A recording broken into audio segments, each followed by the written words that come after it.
Hello students, आज मैं लेके आई हूँ मेरी प्यारी गृहिणियों व बहनों के लिए एक बहुत ही अच्छी वैकेंसी की जानकारी, जो कि सरकारी वैकेंसी है। सरकार के माध्यम से अध्यापकों की एक वैकेंसी निकाली जा रही है, लेकिन ये वैकेंसी किस स्तर पर होगी, क्या है इसके मापदंड वगैरह, हम सारे पॉइंट्स डिस्कस करने वाले हैं। आप सभी जानते हैं कि जो हमारी शिक्षा नीति है उसके अनुसार जो 6 साल का बच्चा है वो पहली क्लास में एडमिशन ले सकता है, लेकिन 6 साल से पहले वो बच्चा कहाँ पढ़े। कहने का अर्थ है कि अगर बच्चा 6 साल का है तो वो पहली क्लास में एडमिशन लेगा सरकारी स्कूल के अंदर।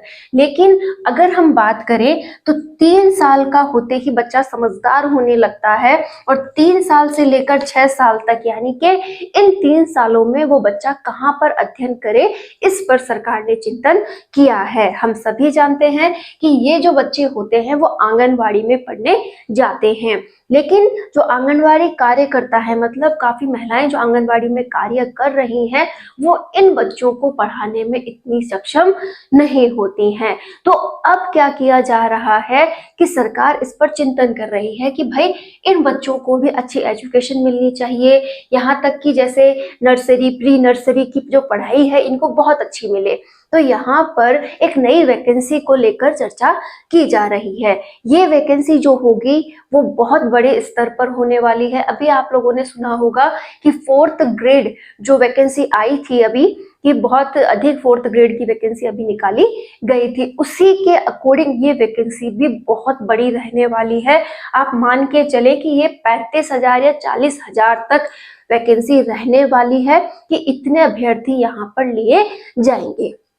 एक मोस्ट इम्पॉर्टेंट पॉइंट ये है कि ये वैकेंसी मात्र महिलाओं के लिए होगी, कि जितनी भी प्यारी गृहिणियां हैं और जो हमारी बहनें हैं जो कि अनमैरिड हैं, 12th या 10th पास हैं, वो यहाँ पर इस वैकेंसी को लेकर सोच सकती हैं कि ये वैकेंसी मात्र महिलाओं के लिए ही रहने वाली है, पुरुष वर्ग के लिए यहाँ पर कोई वैकेंसी नहीं है। अब बात ये आ रही है कि इसके लिए हमें करना क्या होगा, आखिर इसकी तैयारी हम कैसे कर सकते हैं। ऐसा नहीं कि ये मात्र आप ही के लिए है, आप अपनी फैमिली में कोई भी मेंबर, ऐसा कोई भी फैमिली मेंबर में ऐसी कोई महिला है जो कि इस लेवल की पढ़ाई कर चुकी हैं और वो फ्री हैं और वो इस प्रकार से कुछ ना कुछ करना चाहती हैं, तो आप उन्हें भी ये सजेस्ट कर सकते हैं। देखिए स्टूडेंट्स, इसमें कुछ भी आपको नहीं करना है। जो भी महिला है जिनकी 12th हो चुकी है, एटलीस्ट 12th की डिग्री उनके पास हो और 50% उसमें मार्क्स आए हुए हों, लेकिन हो सकता है इसके क्राइटेरिया में भी आगे चलकर चेंज कर दिया जाए, 10th लेवल के भी इसमें अप्लाई कर सके, लेकिन आप मान के चले कि 12th के बेस पर आने वाली है। क्लियर? अब आपको इसके लिए करना क्या होगा, इसके लिए आपको एनटीटी का एक कोर्स होता है वो करना होगा। एनटीटी कोर्स आखिर होता क्या है? नर्सरी टीचर ट्रेनिंग इस कोर्स का पूरा नाम होता है, क्योंकि हम पढ़ाने वाले किसको हैं? नर्सरी लेवल के स्टूडेंट्स को पढ़ाने वाले हैं, तो उनको पढ़ाने के लिए एक टीचर ट्रेनिंग कोर्स भी होना चाहिए। तो इस कोर्स का नाम क्या है? एनटीटी। क्लियर हो गया? एनटीटी आप कहाँ से कर सकते हो? एनटीटी आप किसी भी संस्थान से कर सकते हो, जैसे ओपन वाले भी इसको करवा रहे हैं, इग्नू वाले करवा रहे हैं, और भी बहुत से ऐसे संस्थान हैं जो एनटीटी करवा रहे हैं। ये आप ऑनलाइन भी किसी संस्था से कर सकते हो। बस आपको उसके अकाउंट पर जाकर के एनटीटी का फॉर्म फिल करना है, उनकी जो भी फीस है वो उन्हें प्रोवाइड करवानी है, और वो आपको साल या 2 साल की जो इसकी उनकी मापदंड के अकॉर्डिंग है वो आपको ये कोर्स करना होगा। ज्यादातर ये कोर्स 1 साल का होता है, ठीक है, इसमें कुछ ज्यादा बड़ा कोर्स नहीं है। वही आप बीएड, बीएसटीसी वगैरह करते हैं वैसे ही एक कोर्स है, लेकिन इसका लेवल छोटा होने से इसके अंदर आपको कुछ कम पढ़ने को मिलता है। जैसे कि आप बीएड करते हो तो बहुत बड़ा स्तर हो गया, जैसे जैसे आप स्तर को नीचे की तरफ लाओगे तो थोड़ा सा आपको सिलेबस में कमी देखने को मिलती है कि भाई 12th लेवल का स्टूडेंट इसे कर रहा है तो उसकी समझ के अकॉर्डिंग इसका सिलेबस बनाया गया है, तो आप इसे बहुत अच्छे से कर सकते हो। ये कोर्स करने के बाद ये वैकेंसी जल्द ही आपको देखने को मिलेगी। इसकी सारी रूपरेखाएं तैयार हो गई हैं, बस ये वैकेंसी आपको इस साल देखने को मिल जाएगी। तो मेरा आपसे इतना निवेदन है कि अगर आप इस प्रकार की कि अगर आप इस प्रकार की वैकेंसी में इंटरेस्टेड हैं तो ये कोर्स आप ज़रूर कर लें। एनटीटी का कोर्स आपको ऑनलाइन सर्च करना है कि कौन कौन सी संस्थाएं करवा रही है, फिर उसके बाद उस संस्था के अंदर आप ऑफलाइन या ऑनलाइन अप्लाई कर सकते हो। 1 साल का कोर्स ये आपके रहने वाला है। कई संस्थान तो इसे 6 महीने में ही कंप्लीट करवा देती हैं, लेकिन अगर आप ये कर लेते हैं तो यकीन मानिए भविष्य में भी आपके लिए हेल्पफुल रहेगा। इस वैकेंसी में भी आप अप्लाई कर सकते हो। कैसे? क्योंकि जब एग्जाम होता है उस समय तक हमारे पास डिग्री होनी चाहिए। तो ऑब्वियसली अगर आप अभी अप्लाई करते हो और वैकेंसी बीच में आकर के एग्जाम भी होने लगते हैं तो भी आप ये कोर्स कर लोगे। साथ ही जो भी आंगनवाड़ी कार्यकर्ताएं हैं, जो भी आपके फ्रेंड सर्किल में है, आपकी जानकारी में है, आप उन्हें भी ये सजेस्ट कर सकते हो कि भाई आप भी ये कोर्स कर लो। आगे आने वाले भविष्य में आपके लिए और अपर पोस्ट यहाँ पर अवेलेबल हो सकती है। तो हर एक महिला जो यहाँ पर एक जॉब चाहती है कि हाँ मेरे घर के आसपास या मेरे आसपास के इलाकों में ही मेरी जॉब हो जाए, अच्छा खासा पे भी मुझे मिले और मैं बस प्यारे से बच्चों को पढ़ाकर अपना वहां पर 100% दे सकूं, तो आप इसमें जरूर अप्लाई करें। जब भी एग्जाम होती है तो क्या रहेगा एग्जाम पैटर्न, आप उसकी भी तैयारी कर सकते हो। कहने का अर्थ है जो आंगनवाड़ी में ये टीचर आंगनवाड़ी में जो ये टीचर की वैकेंसी आने वाली है, इसका सिलेबस क्या रहने वाला है उस पर भी हम डिस्कस कर लेते हैं। देखिएगा 300 नंबर का ये पेपर रहेगा, ठीक है।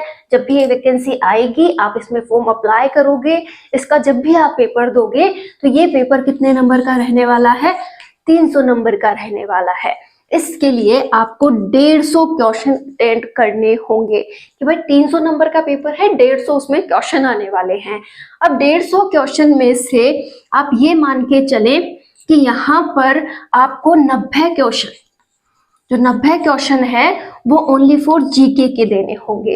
लेवल आपको बता दिया है, बहुत छोटा लेवल है, तो जीके भी उसी के अनुसार यहाँ पर पूछा जाएगा। लेकिन आपको तैयारी बहुत अच्छे लेवल से करनी है और अगर आप पहले से किसी एग्जाम की तैयारी कर रहे हैं तो भी आप इसकी तैयारी कर सकते हो, क्योंकि जीके वही यहाँ पर रहने वाला है। बस आप थोड़ा बड़े लेवल पर कर रहे हो तो साथ में छोटे छोटे जो क्वेश्चंस आपके हैं वो आपके यहाँ मदद करने वाले हैं।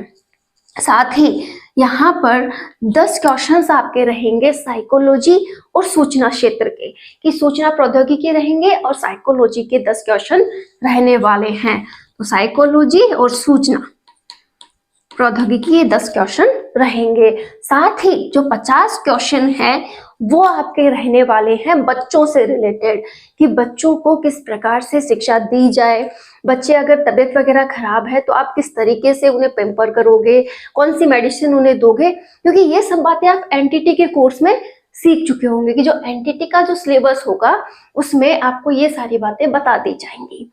कि भाई होता ये है कि हम बीएसटीसी करते हैं, हम 3rd ग्रेड टीचर बनते हैं, तो जो भी बीएसटीसी का सिलेबस है उससे क्वेश्चन वहां पर पूछे जाते हैं, ठीक है। वैसा ही एनटीटी का जो कोर्स है उससे भी आपको यहाँ क्वेश्चन पूछे जाएंगे। तो बिल्कुल भी आपको टेंशन लेने की जरूरत नहीं है, बहुत ही अच्छा लेवल है। आपके भी फैमिली मेंबर या आप खुद इसकी तैयारी करना चाहते हो तो मैं कहूंगी कि आप जरूर करें, बहुत ही अच्छा लेवल रहता है। खासी जॉब है, घर के आसपास के एरिया में ही आपको मिल जाती है। बस आपको अभी से एनटीटी का कोर्स के लिए अप्लाई करना है। कुछ संस्थान 6 महीने का करवाएगी, कुछ संस्थान 1 साल का करवाएगी और उनका जो भी फीस वगैरह है वो आपको पे करना होगा। जब भी ये वैकेंसी आती है आप इसमें अप्लाई कर सकते हो और यकीन मानिए बहुत जल्द आने वाली वैकेंसी है। 40,000 तक इसमें पद रहने वाले हैं, आप इसमें इजीली अप्लाई कर लोगे। और साथ ही जब भी आपकी ये पेपर होता है तो आपका सिलेबस भी बहुत अच्छा रहने वाला है। अभी से आप जीके वगैरह की तैयारी स्टार्ट कर दीजिए। टीचर्स की तैयारी कर रहे हैं तो साइकोलॉजी वगैरह आपका पहले से तैयार हो रहा है। आप लास्ट में बस ये छोटा सा आपको बुकलेट वगैरह इसके अकॉर्डिंग देखना होगा, उसमें आपको ये सारा सिलेबस मिल जाएगा। उम्मीद करती हूँ आपको ये बात समझ आई होंगी। जो भी महिलाएं चाहती हैं कि हम सरकारी जॉब करें उनके लिए ये बहुत अच्छा मौका है। प्लीज आप इंटरेस्टेड हैं तो जरूर अभी से इसकी तैयारी में लग जाएं। All the best.